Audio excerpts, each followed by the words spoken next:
요 근래의 밤에 잠자는 것이 쉽지가 않았습니다. 왜냐하면 고추를 말리는 건조기 소리가 여간 시끄러운 게 아니었기 때문이죠. 대부분의 사람들은 보통 50도대의 온도대로 말리는 것이 대부분이라면 우리 집에는 38도로 말리기 때문에 시끄러운 소리가 더 오래 지속이 되는 겁니다. 고추 색깔이 저온에서 말려야 색이 잘 나온다는 아내의 생각이 맞을 수도 있지만 문제는 다음에 딴 고추가 들어갈 타이밍이 맞지 않다는 거죠.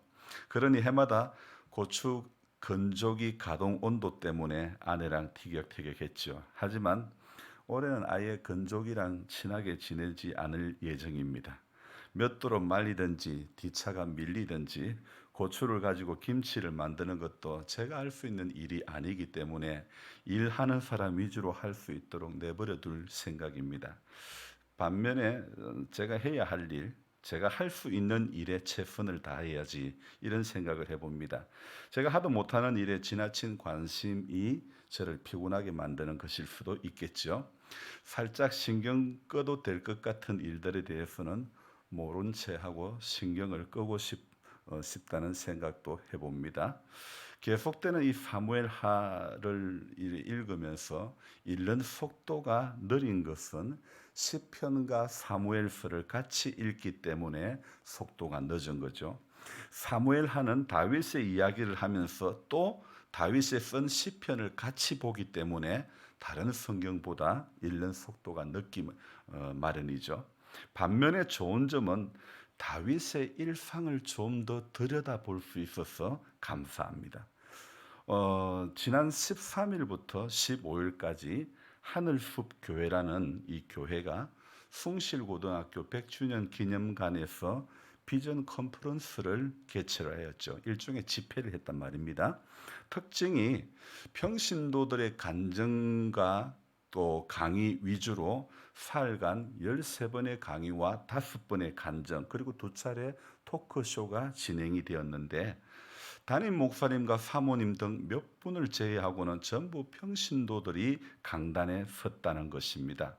사실 이 하늘숲 교회는 평신도 사역자를 세우는 것으로 시작된 교회라고 합니다.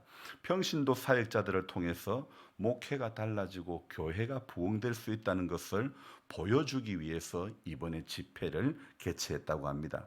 물론 저도 꿈꾸는 이상적인 교회, 이상적인 목회가 바로 이런 부분입니다. 이 컨퍼런스는 하늘숲 교회 담임 목사가 이 가운데 했던 말씀이 제게 참 극히 공감이 되고 저는 이 부분을 소개하고 싶습니다. 성도들에게 필요한 것은 유명한 강사진이 아니라 오히려 자신과 똑같은 성도들의 이야기이다. 자신들과 똑같은 성도들이지만 성령님과 동행하고 그 삶을 현재의 삶을 이룬 사람들의 이야기가 필요하다. 이렇게 언급을 했죠. 그래서 담임 목사인 김기성 목사님은 평신도를 강사로 세우게 되었고 또 참석한 많은 목사님들과 성도들이 야, 이게 진짜 맞구나. 그러면서 은혜를 받고 도전을 받았다고 이야기를 합니다. 실제 컨퍼런스에는 강의와 간증 외에는 별로 특별한 것이 없었다고 하는데 그래도 참석자들의 반응은 굉장히 뜨거웠다고 합니다. 저는 여기서 김 목사님이 한 말에 정말 다시 한번 말씀드릴 수밖에 없고 공감할 수밖에 없는 것은 현재 정말 성도님들에게 필요한 것은 유명한 강사가 아니라 오히려 똑같은 성도들의 이야기가 필요하다. 이 이야기를 하셨는 것. 제가 생각하는 가치와 좀 비슷합니다.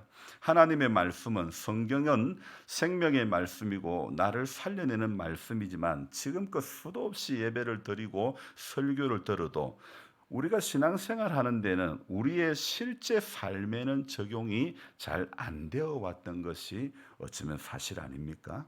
이것은 말씀을 전하는 사람의 삶이 듣는 사람의 삶과 너무 차이가 났어도 그럴 수가 있고, 전하는 말씀이 너무 저쪽의 말씀, 하늘의 말씀이어서 그럴 수도 있습니다. 성도들이 공감하는 것은 말씀의 실제라는 거죠. 하나님의 말씀이 실제 내 삶 속에 반응이 일어나는 것, 말씀을 실제로 경험한 사람들의 이야기가 더 필요하다고 생각합니다. 유명한 강사가 또 유명한 설교자가 필요한 것이 아니라 주석화된 설교, 해석화된 설교보다 설교자가 경험한 말씀의 실제를 더 듣기 원한다는 것이죠. 또한 자신이 그것을 경험하길 원하고 있다는 겁니다. 사무엘하 23장부터 15장까지는 압살롬의 이야기가 나옵니다. 압살롬이 주역으로 나오는 장이지만 서두에는 그의 배다른 형제 암논의 이야기로 시작이 되고 있죠.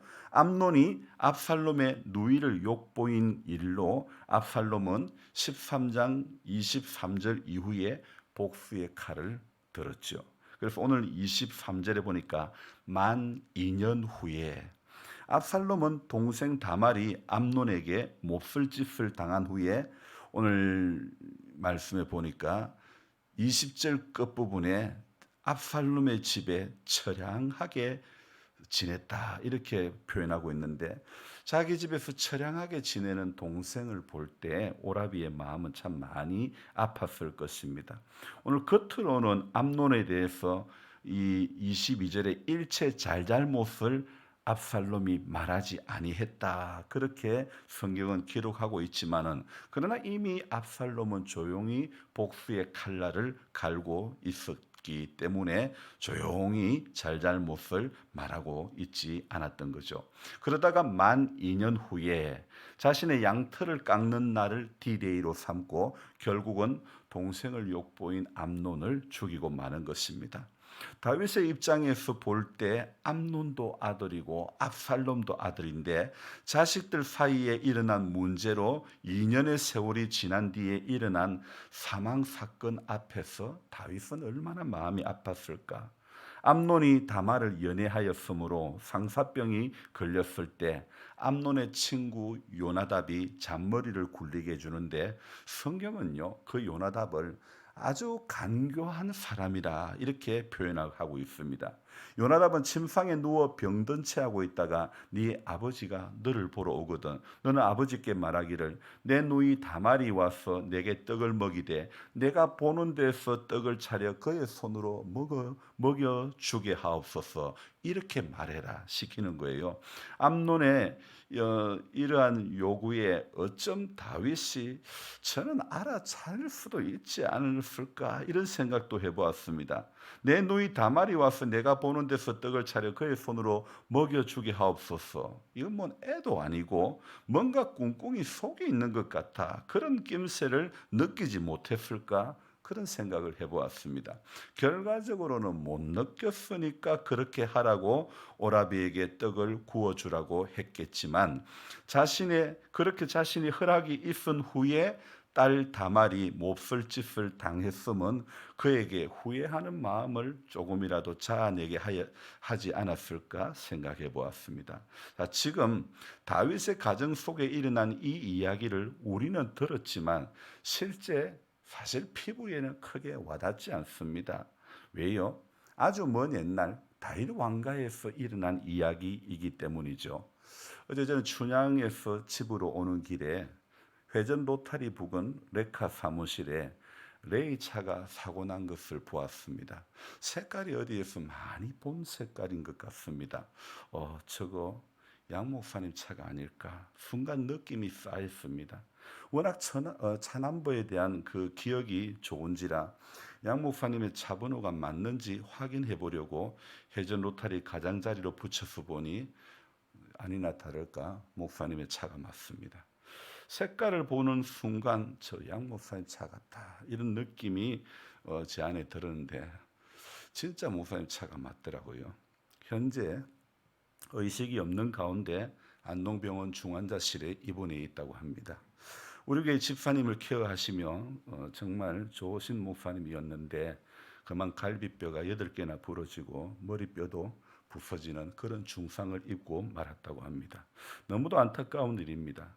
제가 오늘 이 이야기를 말씀을 드리는 것은 저는 성도님들에게 뉴스를 전하는 사람이기 때문이 아닙니다. 목회자는 설교 시간에 성도들이 모르는 소식을 전하는 게 아니죠. 우리 삶의 언저리에서 만난 사람의 이야기를 저는 하고 싶은 겁니다. 제가 아는 사람의 이야기, 그가 하나님의 마음을 품고 당신 자신도 고령이신데 노인분들의 친구가 되어주시고 케어해 주시는 그분의 삶이 고령이신 우리 성도님들의 일상과 관련이 있기 때문이죠. 암논의 이야기도 압살롬의 이야기도 엄밀히 말하면 다윗 왕가에서 일어난 이야기뿐만 아니라 우리들 가정 속에서도 또 다른 암논의 이야기, 압살롬의 이야기가 얼마든지 일어날 수 있는 것이죠. 그래서 제가 조금 전에 해보았다는 생각, 암논이 누이를 제가 목이 좀 칼칼하네요. 암논이 누이로 직접 떡을 만들어 주어 먹여주게 하옵소서 말했을 때 다윗이 낌새를 알았다면 이런 비극이 일어나지 않았을 것이죠. 사고가 날 줄 알았다면 그리로 운행을 하지 않았을 것이죠. 사고는 우리가 예측할 수 없고 불가하는 것이죠. 그러기에 또 조심하고 조심하는 것밖에 없죠. 멀리 다윗 왕가의 이야기는 우리가 조심하는 것이 쉽지가 않죠. 우리 삶의 언저리와는 너무 멀기 때문이죠. 말씀의 실제라고 하는 것은 내 삶의 언저리에서 언제든지 얼마든지 일어날 수 있는 것을 가지고 적용해 보아야 한다는 것이 저의 지론입니다. 왜냐하면 우리는 너무 먼데 있는 이야기는 우리 이야기로 인식하지 못하는 경우가 많기 때문이죠. 아무쪼록 양 목사님의 쾌유를 위해 주님께 기도할 뿐입니다. 서두에 고추 건조기 이야기로 시작한 오늘의 묵상은 결국은요, 내 삶에 가장 가까운 이야기 중에 하나라는 것이죠. 그렇게 약을 쳐도 올해는 비가 많이 와서 그런지 고추에 병이 든 농가가 많은 모양입니다. 사람의 노력이 물거품인 것 같은 현실이지만 그래도 오늘도 약을 치는 것이 시골 농부의 현실이라는 겁니다. 우리 역시 눈앞에 펼쳐지는 상황은 물거품인 것 같고 허공을 치는 것과 같은 그런 경우가 허다 해도 그래도 오늘도 한 알의 미라를 심는다는 마음으로 오늘을 살아가야 될 줄로 믿습니다. 일부러 아픈 척하는 암논에게 속임을 당하고 만 2년 후에 양털을 깎을 때 복수를 계획한 압살롬의 연기에 다윗은 또 속임을 당하고 말았죠. 사람은 잠시 후의 일을 모르기 때문에 속고 속이는 세상 속에서 오늘도 성도가 살아가야 할 길은 깨어 기도하면서 주님과 동행하는 그것밖에 없는 줄로 믿습니다. 그래서 오늘 이 하루도 살아가면서 하나님 앞에 성경 복음서에서 이야기하고 있는 그런 적 깨어 있어라, 그런 적 깨어 있으라고 하는 주님의 말씀을 우리는 귀를 기울여야 될 줄로 믿습니다. 깨어 기도하는 것밖에 우리 삶의 일상 가운데서 일어나는 수많은 어려운 난관들을 우리가 깨어 기도하면 하나님 앞에 어떤 문제라도 능히 감당해 나갈 수 있으리라고 생각되어집니다. 이 믿음으로 오늘 하루도 하루를 하늘의 미라를 심는 그 마음으로 살게 되기를 주님의 이름으로 축복하며 기도합니다. 기도하겠습니다. 하나님 아버지, 주님의 마음을 품고 또 사람들을 섬기며 귀하게 헌신했던 양 목사님이 원치 않는 사고로 그렇게 중환자실에 있습니다. 주님, 불쌍히 여겨주시고 하나님의 치료하심이 그 속에 작용되어지기를 원합니다. 속히 잘 회복되어질 수 있도록 치료하는 선생님들의 손길을 주관해 주시기를 원하옵고, 하나님, 우리 역시 마찬가지입니다. 우리 삶의 언저리에서 언제든지 어려운 일들은 일어날 수 있다는 것을 생각하며 늘 조심하고 늘 깨어 기도하고, 특별히 무엇보다도 신앙의 자리에서, 믿음의 자리에서 열심히 식어지고 내려가고 떨어지는 것은 한순간이라는 것을 꼭 기억하면서 오늘도 천국은 침노하는 자의 것임을 알고 올라가는 성도, 저 높은 곳을 향하여 한 걸음 한 걸음 올라가는 성도 되게 해 주시옵소서. 흔들리는 세상 속에서 우리의 오늘도 버팀목이 되어 주시는 주님이 계시기 때문에 흔들릴 수밖에 없는 일들이 오늘도 펼쳐진다 할지라도 주님이 버팀목 되어 주시고 주님이 우리의 반석이 되어 주시기 때문에 그 사실을 인지하고 삶의 자리에서 하나님의 말씀이 실제 적용되어지는 은혜가 있기를 원합니다. 다윗이 고백했던 수많은 시편 가운데서 그의 그 시편은 그의 삶 가운데 하나님의 말씀의 실제고 기도했던 제목들의 실제로 눈앞에 목전의 은총이 이루어지는 것들을 경험했기 때문에 그는 수많은 시편을 통해 하나님의 사랑을 찬양하고 고백하지 않을 수가 없었던 것입니다. 우리 삶 가운데서도 일어나는 여러 가지 많은 일들을 통해서 하나님 우리를 힘들게 하고 낙심하게 만드는 그런 일들이라 할지라도 하나님을 높일 수밖에 없는 것은 현재 당하는 고난과 장차받을 영광은 좋게 비교가 할 수 없기 때문인 줄로 믿습니다. 그래서 오늘도 하나님 눈앞의 현실 사람의 노력은 아무것도 아니다. 하나님이 붙들어 주셔야 된다. 하나님이 은혜를 주셔야 된다. 이 생각으로 이 마음으로 하나님을 구하고 찾고 두드리는 그런 우리 한 사람 한 사람 되어질 수 있도록 주님 도와 주시옵소서. 눈앞의 현실이 녹록지는 않겠지만 그러나 주님과 동행하는 기도하면서 깨어 기도하면서 주님과 동행하는 인생이 될 때에 오늘도 주님은 우리 심령에 뜨거움을 주실 줄 믿습니다. 확신을 주실 줄 믿습니다.